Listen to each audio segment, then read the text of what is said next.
This is football, Papa. Esto es fútbol. Amigo, papá. It's the catchphrase of Getafe manager José Bordalás, an explanation of his unique brand of chaotic football.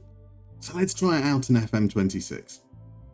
Now, 2 weeks ago, I included this tactic in my real life versus football manager video, and I'm not ashamed to say I got it wrong. In fact, I expected as much. I said at the time this will need refining and adapting to the nuances of FM26, so let's do that today.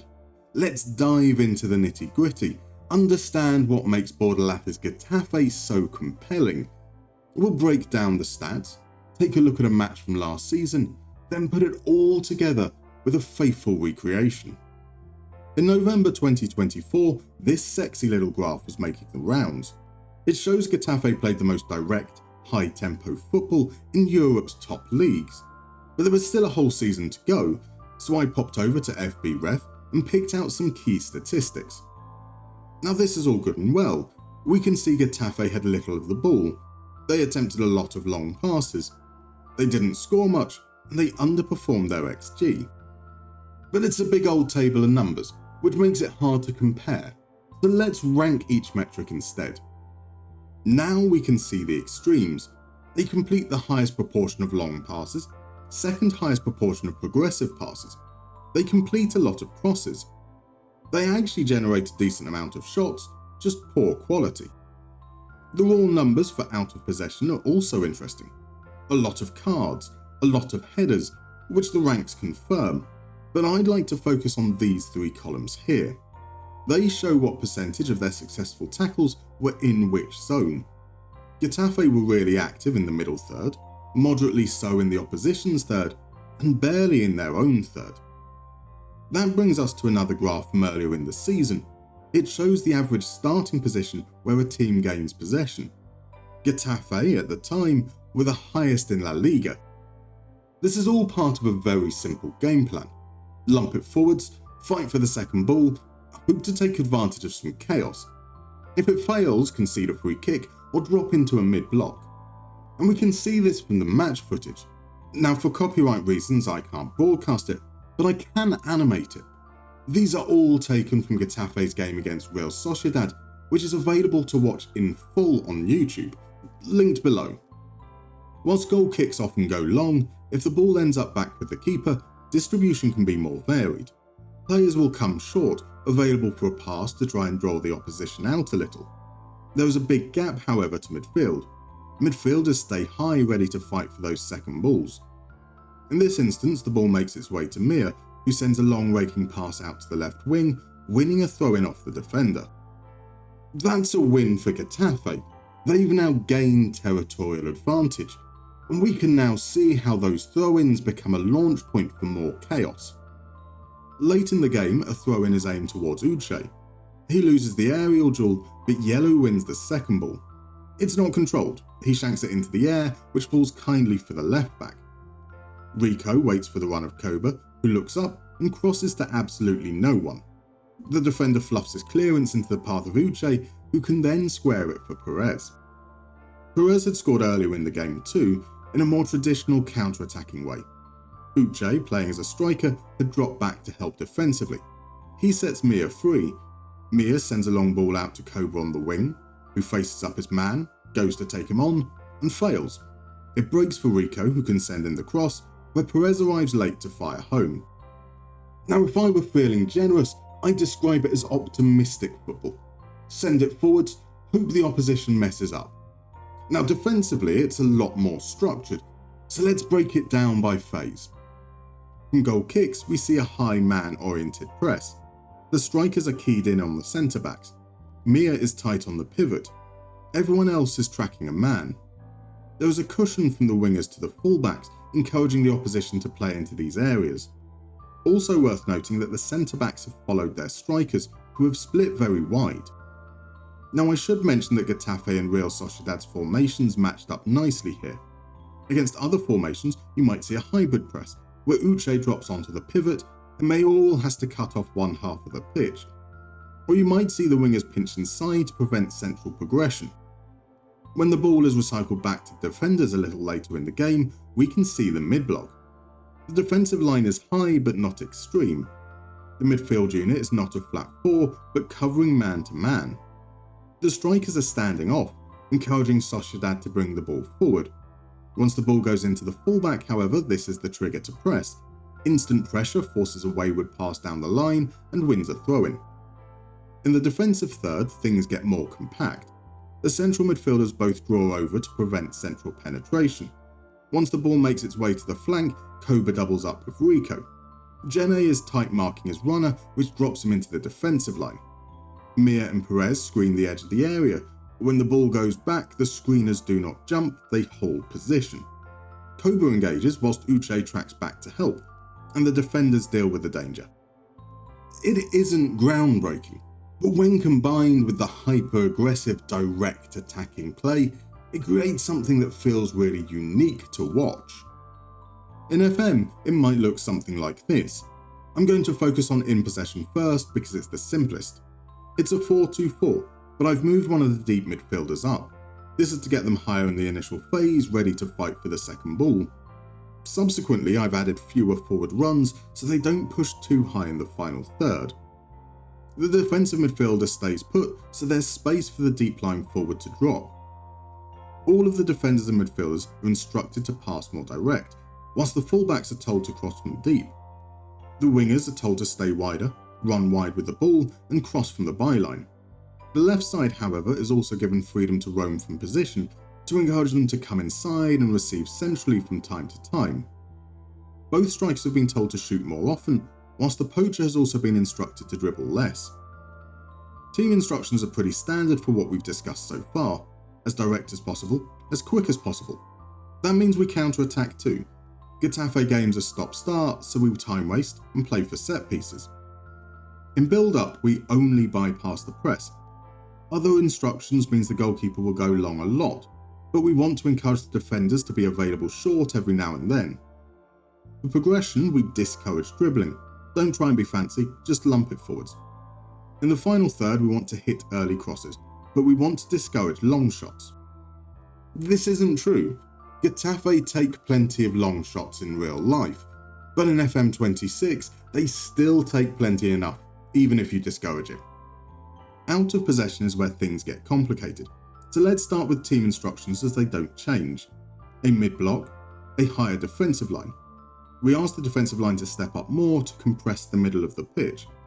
We press much more often and we counter-press.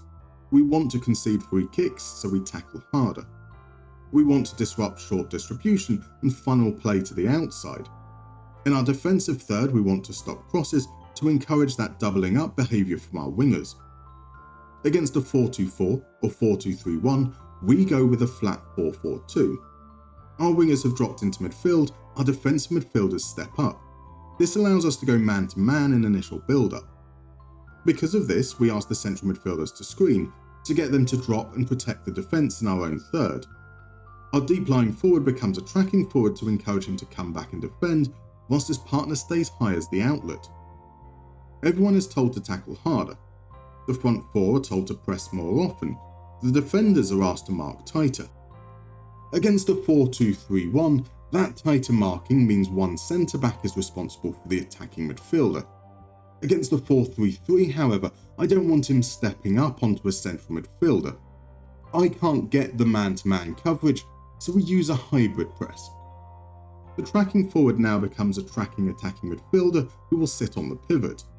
This gives the opposition a man advantage in build-up, but ensures we make central progression difficult. I use this against a 3-4-3 or 3-4-2-1 as well. Against a 3-4-1-2, it starts to get funky. The wingers tuck in and become wide covering central midfielders. One screening central midfielder goes central, they'll step up onto the centremost defender, the other central midfielder drops into DM. The fullbacks push up into the wingback slot and will pick up the opposition wingbacks.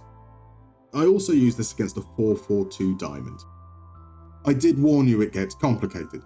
That's the difficulty with defensive football, especially in Football Manager. It's reactive. You need to adjust to the opposition, and that's much harder to implement than a system where you dictate the game. Later this week, I'll be uploading the Director's Cut version of this video, exclusively for YouTube members and patrons. This will include a look at how the tactic was made, watching games, identifying where things weren't quite right, and adjusting accordingly. If that sounds like something you're interested in, details in the description below. Right, let's get on with testing. Let's start with Norwich. This is the team I built the tactic with because I like the players at their disposal. Josh Sargent has great mental attributes. He has the physicality to play as the deep lying forward and the movement to play as the poacher. As does Match's Chris Gordon, who is surprisingly good in the air for someone 5'8". They have decent defensive wingers like Manquar Thorson. 8 tackling, 10 positioning isn't exceptional, but it's useful. Pelle Matson and Kenny McLean have good work rate, determination and aggression in the heart of midfield. Same can be said of Kellen Fisher at fullback. At centre-back we have good box defenders in Harry Darling and Jakov Meric. This is the kind of graft I want from fighting football. Now we're predicted to finish 10th, but I reckon the playoffs are more than achievable. We can see the man-to-man here, kinda. The pressure is a little on the soft side, but enough to force a mistake, then get it forward, 2 pass, have a shot. When they go long, we're up for the fight, win our aerial duels, hold it up, get the ball out wide, whip in the cross. We can see our mid-block here, not intense, just enough to force the opposition out wide. When we do, we double up and win it back. Now onto the front foot. Diallo gallops away and should really score. Now what would be our perfect goal? A long ball from the back perhaps? A flick on by Josh Sargent? A man running through on goal? And that's how we won the league. We wanted defensive solidity. With only 38 goals conceded in 46 games, we definitely managed that. Our attacking output was a surprise though, and carried us to the Premier League. Sargent and Chris Gordon were amazing, as I kind of expected, but I want to focus in on Jovan Makama. I promoted him from the under-21s because of his mental attributes. Again, I'm labouring the point, but that work rate, teamwork and determination are key. 7 goals and 9 assists from the right wing is a decent return from 2,400 minutes. That's 0.6 goal contributions per 90. But he also won 77% of his tackles and 41% of his headers. That's what I love. We'll touch on team stats and how it graded out against real life in a little bit, but let's check in on some other tests first. Obviously, we had to do Getafe. Controversially though, I don't think they're the best suited. They lost Cristante Zucche and Omar Olorete in the summer, and with them a lot of physicality. So I sold 10 jumping reach centre-back Gene to fund the arrivals of Jose Leon, Luis Vazquez and Randy Nteka. They can hopefully help us surpass our 15th place predicted finish. We snuck into Europe. Although, truth be told, Real Sociedad should have pipped us, but couldn't beat bottom placed Osasuna on the final day. 43 goals conceded is more than Getafe did in real life last season, but still good enough for the joint 5th best defence. Our midfielders were liabilities in the air, not a single player above 33% header win rate. But Randy Nteka did his deep lying forward duties well, 51% headers won and a solid goal return at 0.42 per 90. Finally, AZ. Predicted to finish 4th, this is a team I think can definitely win the league. More importantly, they have Sven Meinens. Now I've mentioned Cristante Zucche a few times already. He was a midfielder converted into a striker by Bordalás. I wanted to do the same with Meinens. He's got the mental attributes we covered, he's got the physicality. And come season end, he had the goal contributions, 33 across all competitions. That was enough to win us the league with only 20 goals conceded. We were aided by Ajax shitting the bed during the run-in. It works. I mean, I had high expectations for AZ, but Norwich and Getafe were pleasantly surprising. Now let's see how it compares to real Getafe. Let's key in on some of those key stats that we saw earlier, ones that we can easily get in FM26 or at least calculate. Getafe ranked 2nd last for possession, 3rd for cross volume, 10th for shots. They finished 1st in duels contested, 4th in clearances but 4th last in interceptions, and 2nd in fouls conceded. Here's where our teams ranked. All 3 teams came 3rd last for possession, which is pretty much what we wanted, and we were all amongst the top for crosses relative to the number of passes. We competed for the most duels, well, not AZ, but 2nd is close enough. And whilst we weren't quite as foul heavy as our real life equivalents, we were there or thereabouts. There are some discrepancies. Clearances and interceptions are the wrong way round from what we aimed for, although the Getafe test was closer to our expectations in that regard. Shots are all over the place, sometimes more, sometimes less. In all 3 tests we were definitely more prolific than our real life counterparts, which is what helped us overachieve. I'm delighted. By and large, I got what I wanted. I wanted chaos. I got chaos. There were times we weren't as direct as I would like, and maybe dropping to a cautious mentality would also help rein in some of those goal-scoring exploits. It's weird to express disappointment that the tactic was too good. Overall, though, I'm happy this is a faithful recreation. As Bordalás would say himself, Esto es fútbol. Amigo, papá. if you enjoyed this episode, please consider leaving a like or maybe even subscribing. And if you want to support the channel further, you can join these wonderful folk currently adorning your screen, either as a YouTube member or patron. This includes the aforementioned director's cut and a suite of benefits detailed in the links below. See you next time.